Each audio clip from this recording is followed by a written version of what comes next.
สบายดีเนาะท่านผู้ชม FC มื้อนี้ก็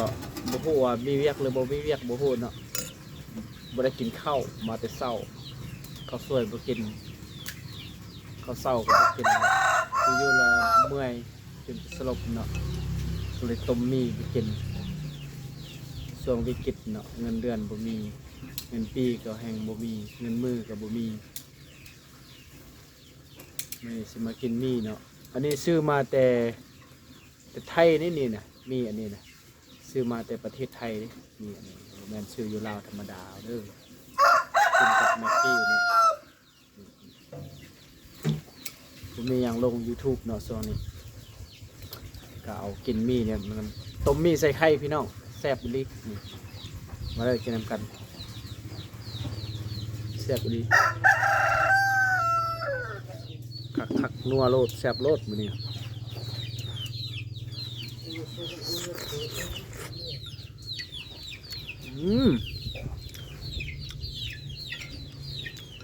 ต้มมีใส่ไข่เนาะ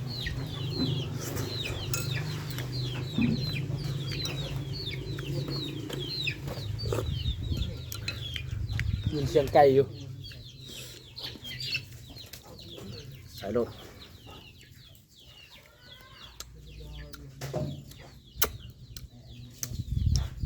มือโบราณ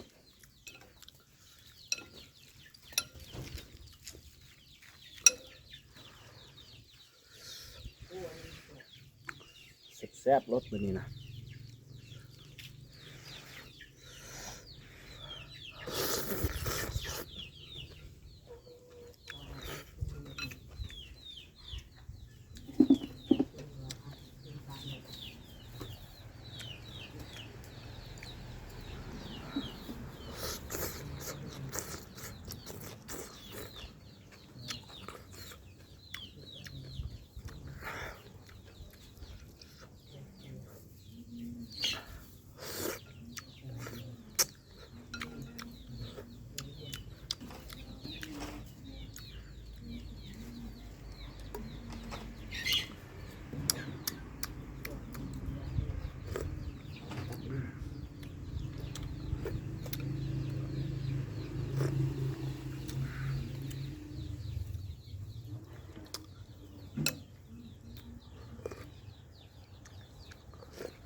มาเด้อ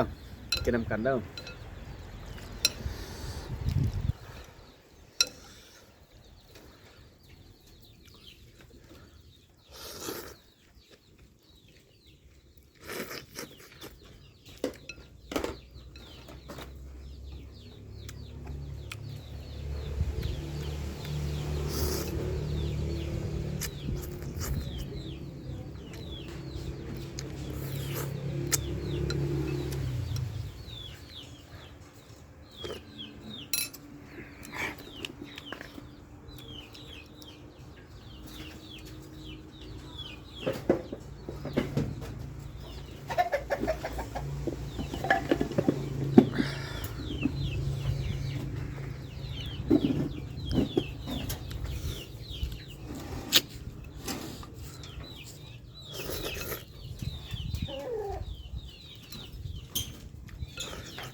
ซ่บอีหลี